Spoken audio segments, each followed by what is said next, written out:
Vamos a iniciar este segmento de Panorama tal como se lo habíamos anticipado en el cierre del bloque anterior, saludando a Ana Pechén, que ha sido vicegobernadora en 2 periodos en la provincia de Neuquén, también rectora de la Universidad Nacional del Comahue. Ana, muchas gracias por aceptar el convite para venir. Sé que está saliendo de una fonía de estos días. Sí, así es. Bueno, muchas gracias por la invitación y esta No, por favor. oportunidad de comunicarnos con la audiencia. Siempre es interesante charlar con usted porque uno puede abordar las temáticas de actualidad sin quedarse en la coyuntura, sin quedarse digamos, en lo superficial o en lo anecdótico y empezar a profundizar los temas. Está muy activa en la vida partidaria. Se la ve en todos los actos. Bueno, nunca has dejado de estar, digamos. No, nunca dejé de estarlo. Está. Vamos por partes. ¿Lenguaje inclusivo, sí o no? Yo creo que los lenguajes no se imponen, no se imponen ni por decreto ni se prohíben por decretos. Los lenguajes los impone la gente. En la medida que la gente los toma, los hace propios, el lenguaje los incorpora y la verdad que me parecen estériles las discusiones. Creo sí que hay normativas y que cuando uno educa sobre ciertos diccionarios, sobre, digamos, cierta lengua española, lengua inglesa cuando estamos en otro país, y esas lenguas tienen sus modos que están definidos generalmente por academias, que en lo que es la educación de los niños y jóvenes, de niñas, deben respetarse, porque es lo que rige, digamos, la currícula escolar. Coinciden que la discusión sobre esta temática ha tomado matices no necesariamente políticos o ideológicos, sino se ha configurado como una discusión que identifica con algún sector partidario. Sí, lamentablemente, ¿no? Porque yo creo que la inclusión es mucho más que si se incluye una E, se cambia una A, una O, ¿no es cierto?, por una E, ¿no? Creo que la inclusión verdadera es cuando en realidad uno reconoce al otro, cualquiera que sea, como igual. No hay diferencias de género, no hay diferencias de raza, no hay diferencias de religiones, y eso en el mundo está lejos de ser la realidad. Me parece que hay que educar para la inclusión. Este tema se planteó en el ámbito político partidario, digo, se planteó hacia adentro del partido de qué hacer frente a esta temática. ¿Lo han discutido en esos términos? No se ha abordado en esos términos, y hay libertad. Hay quien la utiliza, hay quien no la utiliza, y se respeta. Se respetan las decisiones personales en ese sentido. ¿Y está de acuerdo con que... No, me dijo que no hay que imponer. Creo que no hay que imponer. Ni con restringirlo, ni creo con que la sociedad misma impulsarlo. va a definir. Si lo incorpora y lo toma como propio y todo el mundo lo usa, bueno. Le cambio la pregunta. No a la restricción, no digamos, a obstruir, a obstaculizar, a frenar determinadas prácticas o usos del lenguaje. ¿Sí a imponerla o tampoco? No, yo no comparto. Por eso digo, no comparto la imposición. Creo que es una determinación que toma la sociedad. Porque uno puede tomar institucionalmente, puede tomar la decisión de decir, bueno, a partir de ahora todos los textos de esta institución son en lenguaje inclusivo. Bueno, creo que no es eso el camino, digamos, ¿no? Es decir, porque además... ¿La libertad es individual o es de la institución? La libertad es de la institución en el sentido de que la institución es la que fija las normas de la enseñanza, llámese Ministerio de Educación, en nuestro país. Los contenidos, hay una cierta independencia respetando el federalismo de los organismos provinciales, pero hay un Consejo Nacional, ¿no es cierto?, que reúne a todas las provincias y donde se definen estas cosas. Me parece que hoy está metida la discusión en el ámbito más político, ¿no? Decisiones que toma el gobierno de la Ciudad de Buenos Aires, que no tiene, digamos, algo similar, digamos, en otras jurisdicciones del país. Así que creo que en este momento está muy ligado al tema político. Ahora, creo que si la sociedad lo incorpora, tarde o temprano también lo incorporan las academias. Claro. Muchas voces del lunfardo, no quiero hacer esta comparación porque me parece grosera con el tema de inclusión en el tema de género, ¿no? Es decir, pero quiero decir que, como ejemplo, que muchas voces que en algún momento se consideraban parte del lunfardo fueron tomadas por la Real Academia Española e incorporadas al diccionario. Sí, también es cierto que, digamos, a través de los siglos el español o el castellano ha ido cambiando, ¿no? Siempre lo cuento, ¿no? Pero nosotros tenemos una provincia que su nombre original se interpretaba como Hermosa. y hoy la conocemos como Formosa. Formosa, claro. Eso habla también de cómo ha ido cambiando la sonoridad de las letras, también la sonoridad de las palabras. Yo no me, digamos, no me niego, digamos, a esta modificación que creo que no debe imponerse. De hecho, en la legislatura, cuando yo fui presidenta de la legislatura, hubo algunas, digamos, presentaciones que no prosperaron totalmente, pero que sí hablaban de la incorporación del lenguaje inclusivo de este mismo que estamos hablando ahora en los textos, ¿no es cierto?, del lenguaje legislativo. Usted, antes de ser vicegobernadora, fue rectora de la Universidad del Comahue. La universidad hoy está en asueto académico por el año Nuevo Mapuche. Sí. ¿Qué idea tiene respecto de ese tema?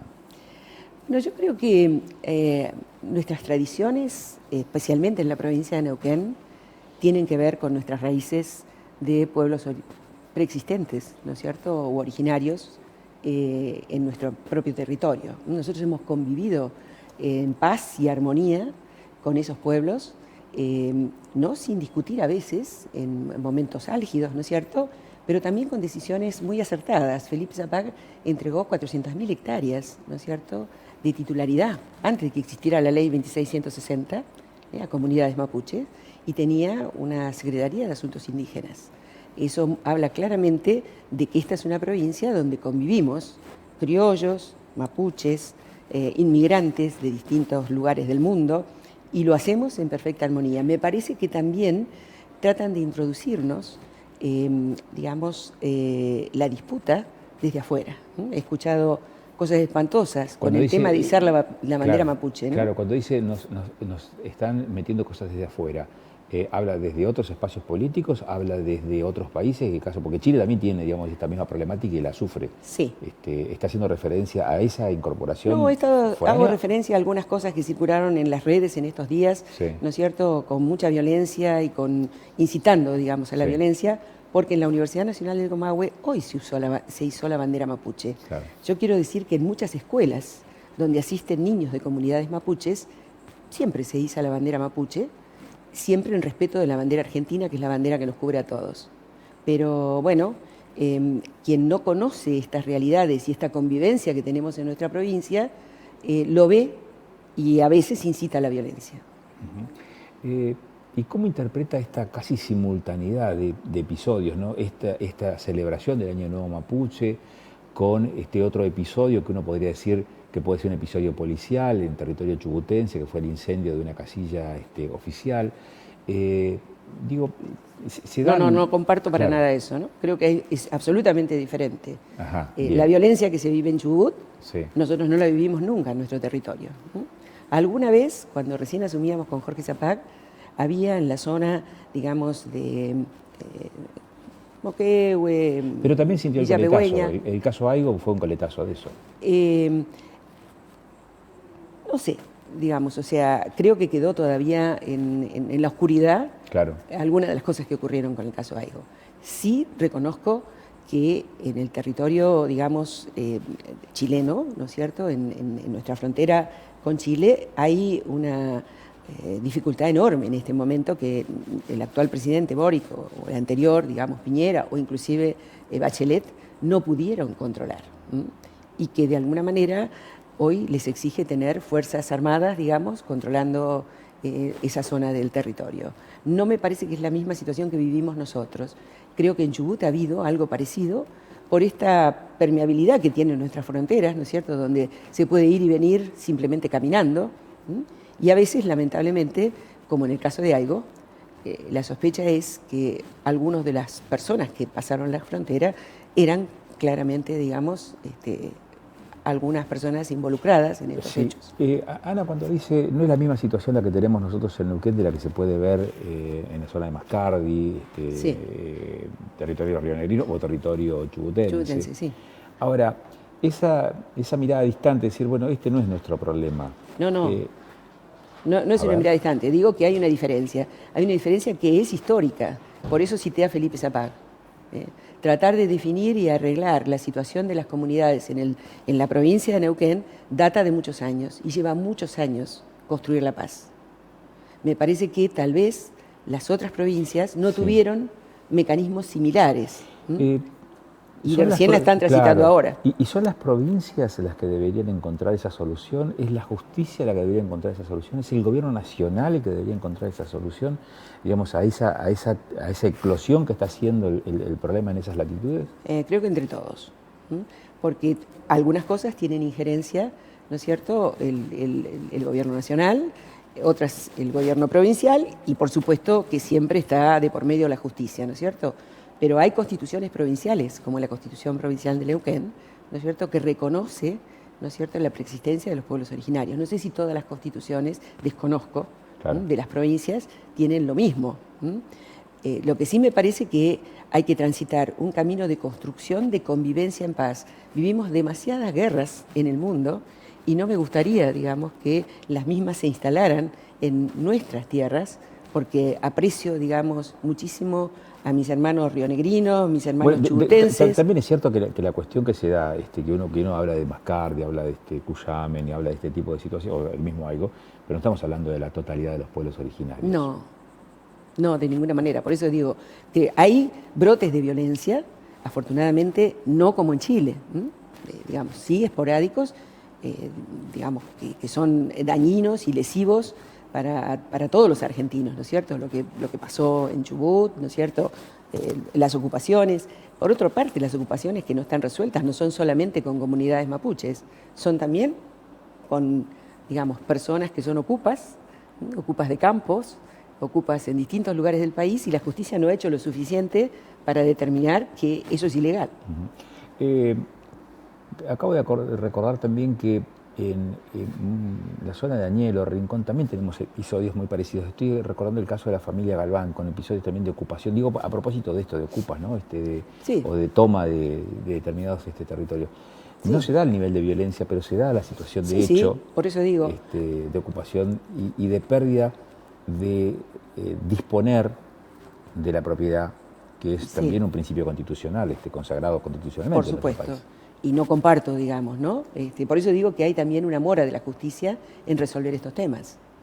Porque hay personas que tienen propiedad, les corresponde, digamos, y si no, deberá el Estado, si, digamos, en algún momento vulneró algún territorio de las comunidades, recompensar a la persona, digamos, que tenía en buenos términos habido ese título, con lo que corresponda, digamos, para no perjudicarlo. La llevo a lo más, iba a decir visceral de la política, pero no ese es el término. Digo, lo más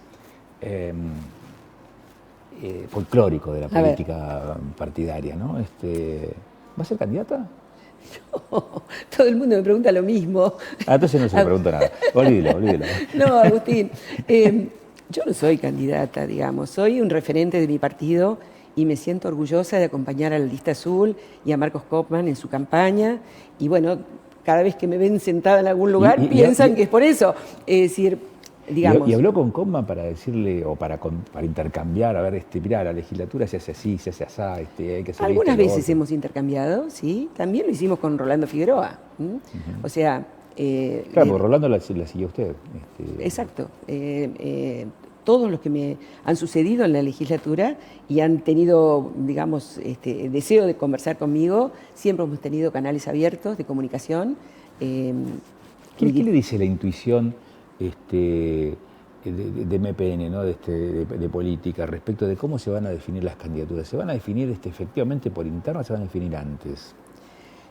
Nosotros hemos llegado hasta acá, Agustín, gracias a que el partido ha sabido ayornarse a los tiempos, ¿no es cierto? Es decir, cuando hace más de 61 años, digamos, que empezó el movimiento popular neuquino a transitar las arenas políticas y a hacer gobierno, la Constitución que regía en ese momento, en la legislatura, sobre todo, había mayorías y minorías, sí, ¿no es cierto? 15 a 10. 15 a 10. No lo había hecho el movimiento popular neuquino, sino el Partido Radical, digamos, en ese momento. El esquema de gobernabilidad. De gobernabilidad. Bien. Eso cambió, ¿no es cierto? Jorge Sovich lo hizo. Durante su gobierno se modificó la ley y hoy tenemos una representación proporcional en la legislatura y tenemos muchos grupos políticos que antes no existían, ¿no es cierto? Que son a veces atomizaciones de los grupos preexistentes, digamos, en la provincia. Llámense radicales, llámense peronistas, JDP, digamos, bueno. O los partidos nuevos, sí. Claro. El Movimiento Popular Neuquino pudo resolver eso hacia adentro. No es que nosotros no hemos tenido diferencias entre nosotros. Pero no puedo resistir la tentación. JDP creo que no llegó a ocupar una banca, me parece. No, pero existió. Fue un, sí. ¿no? Sí. Macei, Justicia, Democracia y Participación. Macei. Después le impugnaron el tema de la sigla porque era Juan Domingo Perón. Digamos, pero hay montones de partidos que ni siquiera recuerdo todos los nombres.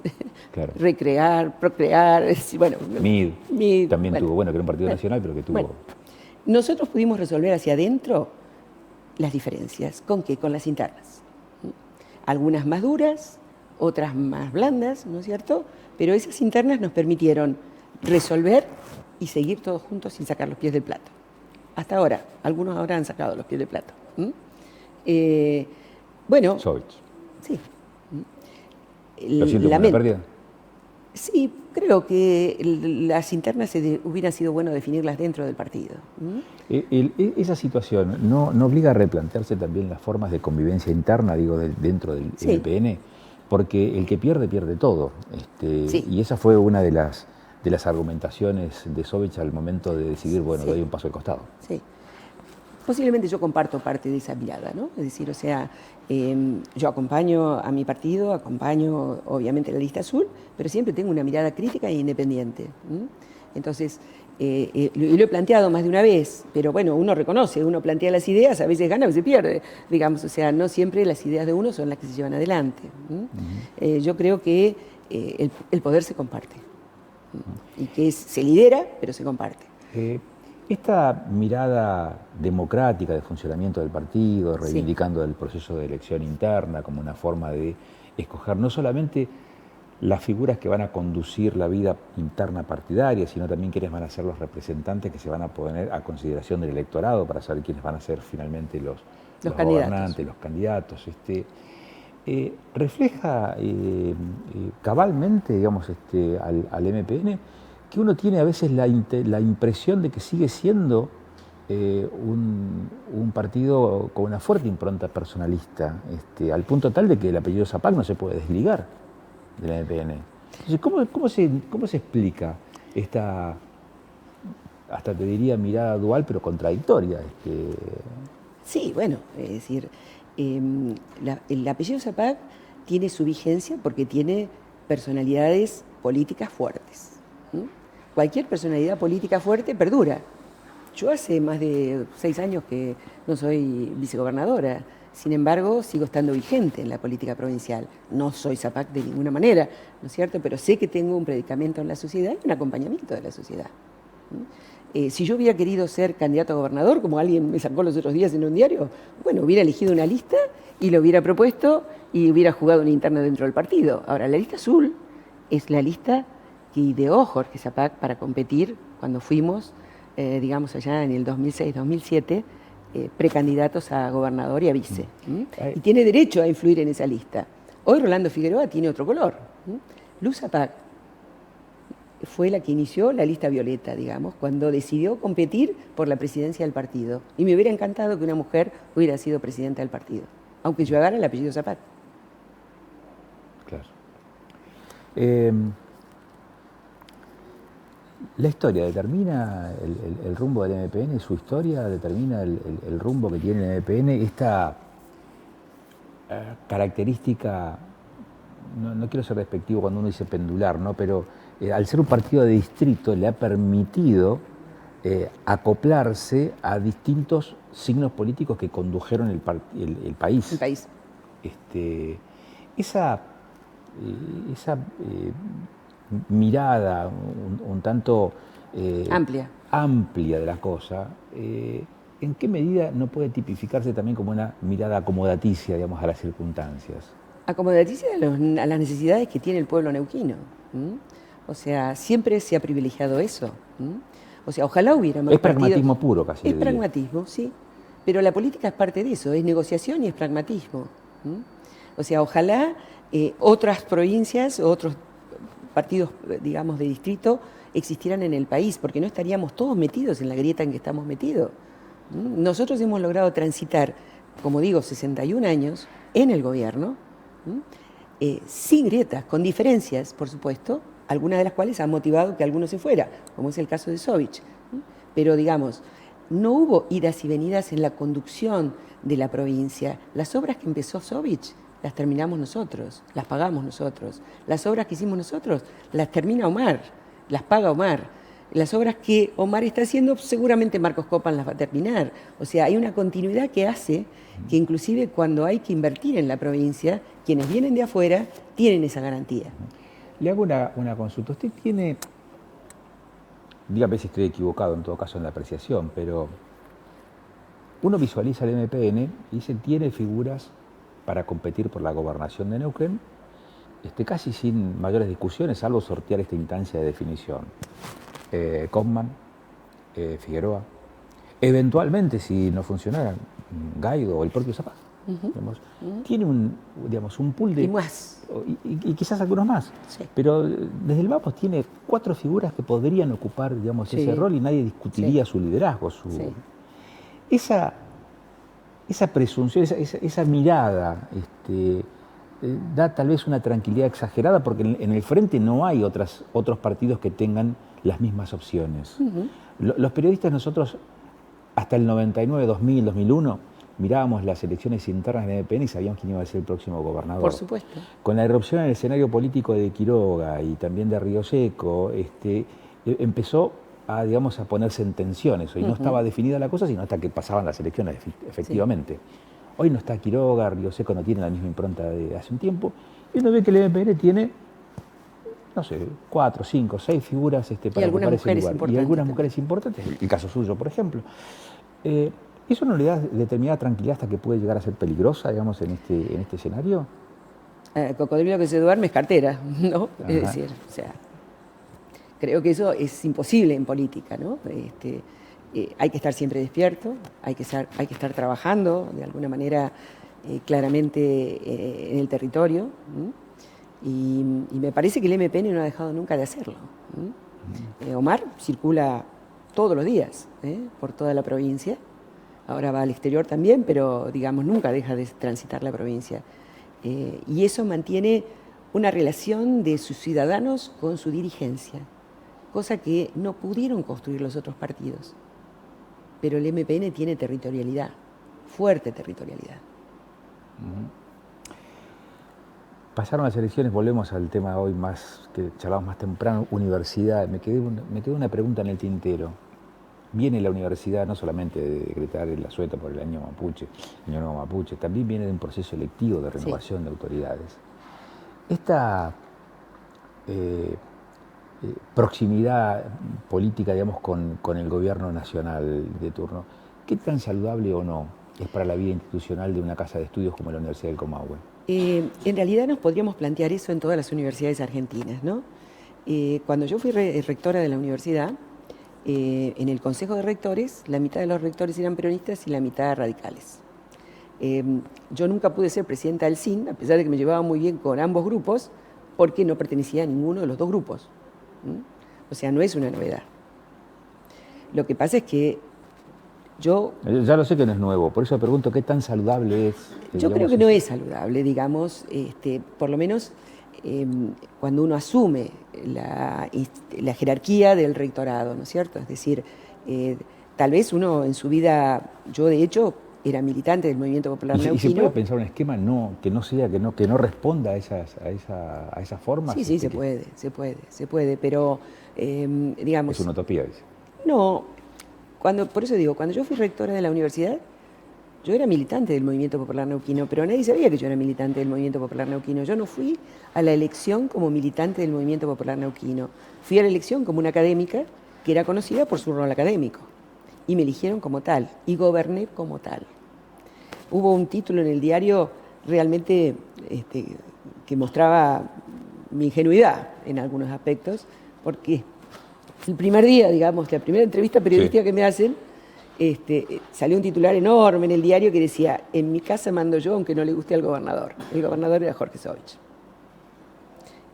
Quiere decir que mucha gente en mi partido se ofendió. Pero se puede.